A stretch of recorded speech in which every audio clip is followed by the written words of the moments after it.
ఇప్పుడు లోకల్ కోర్టులో వచ్చిన న్యూస్ కాబట్టి ఇది అంటే లోకల్ కోర్టులో వచ్చిన తీర్పు కాబట్టి వాళ్ళు నెక్స్ట్ హైకోర్టుకి వెళ్తారు, హైకోర్టు నుంచి సుప్రీంకోర్టుకి వెళ్తారు, సుప్రీంకోర్టు నుంచి ప్రెసిడెంట్ దగ్గరికి వెళ్తారు.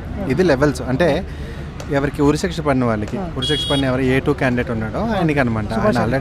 ఆయన ఆల్రెడీ వాళ్ళు వేరే కేసులో కూడా ఉన్నారు, ఆయన మీద కేసులు ఉన్నాయి కాబట్టి సో వాళ్ళు వెళ్తారు. వెళ్ళాక అక్కడ సుప్రీంకోర్టులోని ప్రెసిడెంట్ లెవెల్లో కూడా ఆయనకి ఏంటది క్షమాభిక్ష రాకపోతే అప్పుడు వాళ్ళ పేరెంట్స్కి కానీ అది వాళ్ళ ఫ్యామిలీ మెంబర్స్ కానీ అది ప్రణయ్ వాళ్ళ ఫ్యామిలీ మెంబర్స్ కానీ అమృతకి కానీ న్యాయం జరిగినట్టు.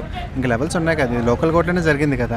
ముందు ఖచ్చితంగా వాళ్ళు హైకోర్టుకి వెళ్తారు, తర్వాత సుప్రీంకోర్టుకి వెళ్తారు. ఎందుకంటే మన లాలో లూప్ హోల్స్ ఉన్నాయి కాబట్టి అది కూడా ఇదైతే మనకి ఏంటది ప్రెసిడెంట్ లెవెల్ దగ్గర కూడా వెళ్తారు కాబట్టి అక్కడ కూడా జరిగాక అప్పుడు ఆలోచింది. ప్రస్తుతానికి అయితే ఊరట కలిగించినట్టే, న్యాయం ఉన్నట్టు వాళ్ళకి పేరెంట్స్కి కానీ అమృతకి కానీ కొద్దిగా ఊరట కలిగించినట్టే అని నాకు అనిపిస్తుంది. కాకపోతే ఇది అప్పుడే తెలిపే కేసు కాదు.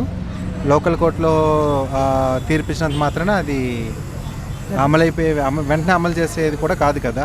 సో వెయిట్ చేయాలి. ప్రస్తుతానికి అయితే ఊరట ఇచ్చినట్టే. ఇంకా అన్న ఇప్పుడు దాంట్లో వచ్చేసి 1600 ఆధారాలు ఉన్నాయి కదా, అయినా సరే హైకోర్టుకి వెళ్తారంటారా? ఖచ్చితంగా వెళ్తారు. వెళ్ళకూడదని లేదు కదా.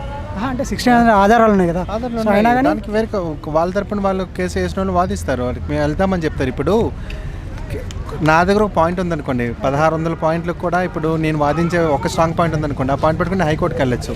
ఇప్పుడు నేను హైకోర్టులో నేనే అంటే ఇప్పుడు ఎవరైతే మర్డర్ చేసినా నాకు తగినట్టు న్యాయం జరగలేదు, లోకల్ కోర్టులో నాకు తగినట్టు ఎవరు వాదించలేదు సరిగ్గా, నాకు హైకోర్టు లాయర్స్ కావాలి, ఈ కేసు హైకోర్టుకి వెళ్ళని ఆయన వేస్తే మన ఇండియన్ రూల్స్ ప్రకారము మనది డెమోక్రటిక్ కంట్రీ కాబట్టి ఖచ్చితంగా ఆయన ఖైదీ ఈ దేశం మోడే కాబట్టి ఆయనకి ఈవెన్ ఖైదీ అయినా కానీ ఆయనకంటూ స్వేచ్ఛ ఉంది కాబట్టి ఆయన ఖచ్చితంగా అది అవకాశం ఇస్తారు హైకోర్టు తీసుకెళ్ళడానికి. హైకోర్టులో కొన్ని ఆయనకి న్యాయం జరగట్లేదు, న్యాయం జరగదు ఆయన ఫీల్ అయితే ఖైదీకి కూడా వాయిస్కి ఇంపార్టెంట్ ఉంది కాబట్టి అలా వెళ్ళడం జరుగుతుంది. వెళ్ళకూడదని ఏం లేదు, ఇది ఇక్కడితో తేలిపోయేది కాదని నేను అనుకుంటున్నాను. అది అలాగే ఇప్పుడు వచ్చేసి అమృత గారు వచ్చేసి ఫైనల్ జడ్జిమెంట్ రోజు వచ్చేసి కోర్టుకి రాలేదు అండ్ ప్రణయ్ సమాధి దగ్గర కూడా వెళ్ళలేదు అని చెప్పేసి వార్తలు వస్తున్నాయి. సో అంటే ఎందుకు వెళ్ళలేదంటారు?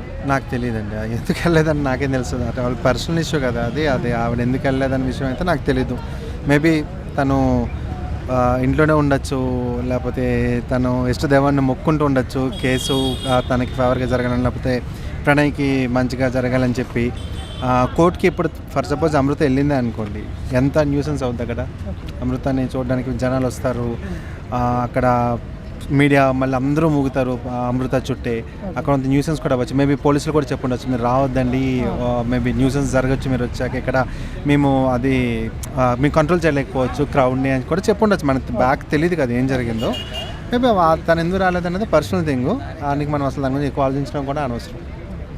అన్న ఇప్పుడు వచ్చేసి పరువు హత్య జరిగింది కదా, దానికి తీర్పు వచ్చింది, ఏమని తప్పు ఎవరు వేసినా సరే శిక్ష పడుతుందని చెప్పేసి తీర్పు వచ్చింది. ఈ కాడ నుంచి అయినా పరువు హత్యలు చేయడం మానేస్తారంటారా? పరువు హత్యలు చెయ్యకూడదని అనుకుంటున్నాము, జరగకూడదు కూడా. పరువు హత్య అనేది చాలా తప్పు, అది ఖచ్చితంగా అది ఎక్కడైనా కానీ ఖండించాల్సిన విషయమే. కాకపోతే మనం అమృత ప్రణయ్ కేసు జరిగిన తర్వాత అది మన తెలుగు రాష్ట్రాల్లో జరిగింది కాబట్టి, ముఖ్యంగా తెలంగాణలో జరిగింది కాబట్టి మనం ఎక్కువ మాట్లాడుతున్నాము. మనం దేశవ్యాప్తంగా చూసుకున్నట్టే దేశవ్యాప్తంగా రోజు కుల హత్యలు లేకపోతే మనకి పరువు హత్యలు జరుగుతూనే ఉన్నాయి. అది కొత్తగా అంటే అమృత ప్రణయ్ ఇప్పుడు పాతగా అయిపోయింది కేసు, మళ్ళీ ఇప్పుడు ఎందుకు బయటకు వచ్చిందంటే తీర్పు వల్ల బయటకు వచ్చింది. కానీ రోజు మన దేశంలో మీరు ఉత్తర భారతదేశం వైపు వెళ్తే విపరీతంగా జరుగుతూనే ఉంటాయి. ఇవి ఎక్కువ, మన సౌత్ ఇండియాలో తక్కువ కానీ ఉత్తర భారతదేశంలో మీకు మధ్యప్రదేశ్లో కానీ మహారాష్ట్రలో కానీ ఉత్తరప్రదేశ్లో ముఖ్యంగా ఎక్కువ పరువు హత్యలు లేకపోతే కుల హత్యలు జరుగుతూనే ఉంటాయి. అది జరగకూడదు, జనాలు ఎడ్యుకేట్ అవ్వాలి, కులాల విషయంలోనే మతాల విషయంలోనే ఎడ్యుకేట్ అవ్వాలి. దాని గురించి ప్రభుత్వం కూడా ప్రయత్నిస్తుంది అనుకుంటున్నాను. కాకపోతే దీని గురించి ఇప్పుడు మీలాంటి నాలంటి మాట్లాడే కంటే ప్రభుత్వం మాట్లాడాలి స్ట్రాంగ్గా.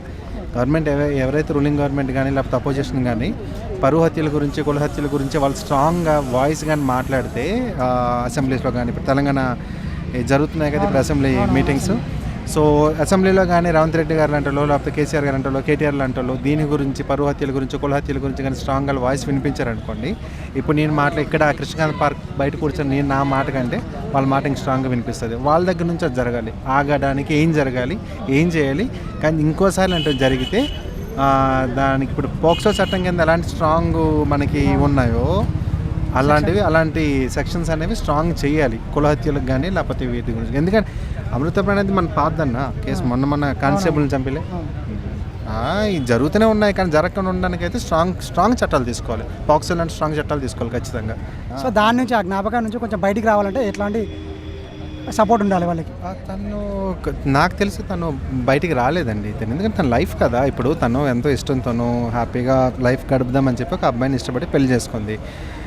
వెరీ బిగినింగే. ఇప్పుడు వాళ్ళకి పెళ్ళే 10 సంవత్సరాలు 15 సంవత్సరాలు 10 సంవత్సరాలు అయ్యాక ఆయన మర్డర్ అవ్వలేదు. Very beginning days. అంటే ఇప్పుడు చూడండి, పెళ్ళి అయిన సంవత్సరం 2 సంవత్సరాలు చాలా హ్యాపీ డేస్ ఉంటాయి వాళ్ళకి బాగా. ఆ టైంలోనే చంపేశారు ఆయన్ని.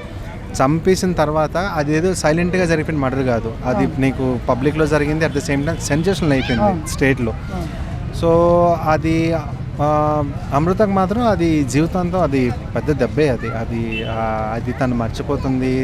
అఫ్కోర్స్ లైఫ్ కాబట్టి లైఫ్లో ముందుకు వెళ్ళాలి కాబట్టి తన లైఫ్ని చూసుకుంటూ తను ఎర్న్ చేసుకుంటుంది. తన యూట్యూబ్ ఛానల్ కూడా పెట్టినట్టుంది కదా. సో తను ఎర్న్ చేసుకుంటుంది. తనకి ఏం చేస్తుందో నాకు తెలియదు. సో తనకేమో ఇన్కమ్ ఉండగానే తను చూసుకోవడం, తన లైఫ్ అంటే తను ముందుకు వెళ్ళాలి. కాకపోతే ఇది మాత్రం ఎప్పటికీ తనకి ఒక చెరగని మర్చే. అది సపోర్ట్ అంటారా, అది పేరెంట్స్ నుంచి ఉండాలి. సొసైటీ ముఖ్యంగా ఆవిడని డిస్టర్బ్ చేయకూడదు. అక్కడికి బయటకు వెళ్ళా కానీ ఆవిడ దగ్గరికి వెళ్ళిపోవడం, మీదకి వెళ్ళిపోయి పిచ్చి పిచ్చి క్వశ్చన్లు అడగడం కానీ అవన్నీ చేయకూడదు. ఆవిడకంటూ ఒక లైఫ్ ఉంది కాబట్టి పర్సనల్ లైఫ్ని ప్రైవసీని డిస్టర్బ్ చేయకుండా ముందుకెళ్తే మాత్రము ఆవిడ హ్యాపీగా ఉంటుంది. ఇది మర్చిపోలేదు. బట్ మిగతా వాళ్ళ ప్రెస్ కానీ మీడియా కానీ లేకపోతే జనరల్ పబ్లిక్ కానీ పోక్ చేయకుండా ఉంటే మాత్రం తను హ్యాపీగా ఉండగలదు.